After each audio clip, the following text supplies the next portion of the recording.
Hello, hello. Welcome back to Let's Talk Entertainment News. I got a few minutes before the Women's Olympic Soccer game comes on, Go USA. So I thought I'd do another video for you here. Today we're going to talk about Hammer Horrors and the new documentary coming soon. But before we get to that, a few things for you to do for us. We're trying to get to 5,000 subscribers before the end of the year. So please subscribe, hit the alert bell, like, comment, send supers, or become a member for $2.99 a month. If you do comment, remember to keep it friendly, on topic, and don't make it personal. Hey there, Christopher Lee. Yeah, Hammer Heroes, Legends, Monsters, new documentary in the works. Hammer Films is back with the brand new movie Doctor Jekyll, starring Eddie Izzard, now available on VOD and other outlets at home. And we've learned that a documentary about the legendary studio is also coming soon. It will celebrate the 90-year anniversary of Hammer Films. Deadline reports this morning that Sky has joined forces with Deep Fusion Films on Hammer Heroes, Legends, and Monsters, a feature documentary releasing November 2024. The 90-minute feature doc will track Hammer's progression from a back lot, perhaps, in London's Regent Studio to its iconic status with the horror film genre. Deadline previews. The outlet continues. Deep Fusion co-founder Benjamin Field is helming the doc, with the director revisiting the people in front and of behind the camera who made the operation a byword for horror, and will include numerous key contributors, unseen archive footage, and interviews with the likes of Tim Burton, John Carpenter, and Joe Dante. As a lifelong fan of Hammer Films, I was incredibly proud to celebrate our 90th anniversary with this remarkable, insightful, and celebratory documentary, said new Hammer CEO John Gore. Heroes, Legends, and Monsters pays tribute to the people behind Hammer, in front of and behind the camera, and sets the stage for an exciting future.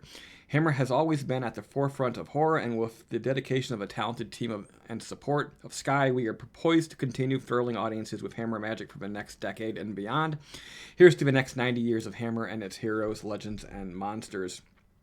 You can't talk about the history of horror without talking about Hammer Horror, with Hammer Film Productions over the years releasing countless classics, including their own takes on iconic monsters such as Dracula, Frankenstein, and the Mummy, and their movies solidifying the likes of Christopher Lee, Peter Cushing as true icons of the horror genre. Bloody Disgusting's Paul Farrell provides a brief company overview in the opening of his monthly column, Hammer Factory. While Hammer Studios has been in business since 1934, it was between 1955 and 1979 that it towered as one of the premier sources of edgy Gothic horror, on top of ushering the famous monsters of Universal's horror heyday back into the public eye, resurrecting the likes of Frankenstein, Dracula, and the Mummy in vivid color. The studio invited performers like Christopher Lee, Peter Cushing, Ingrid Pitt.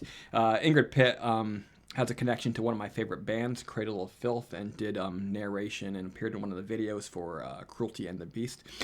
And so many more to step into the genre limelight. Spanning a library housing over 300 films, Hammer Studios is a key part of horror history that until recently has been far too difficult to track down. In this day and age, it shouldn't be difficult to track down anything. The promise of streaming was that you could put entire libraries of the entire history of Hollywood and filmmaking around the world. This is British. Put it all in one place to be enjoyed by everyone who sort of dares to look and find it. And unfortunately, that hasn't happened. But yeah, Hammer Horrors, in my eyes, sort of the successor to the original Universal Monsters, but they sort of had a darker, edgier, gothic tone to them.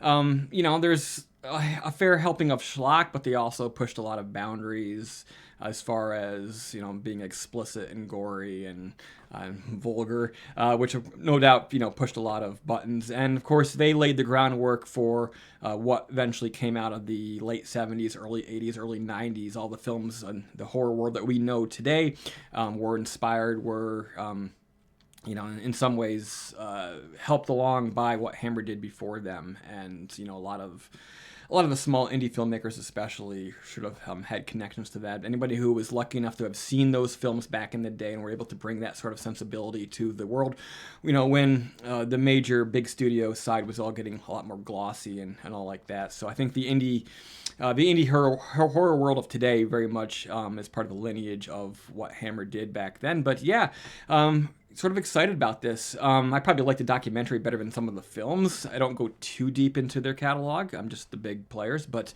it'll be interesting to see what this does for them if it gets out there into the right outlets, a good documentary can completely revitalize a company or a band or an entity. I think of Anvil, the story of Anvil, how that brought Anvil back into the metal world's limelight.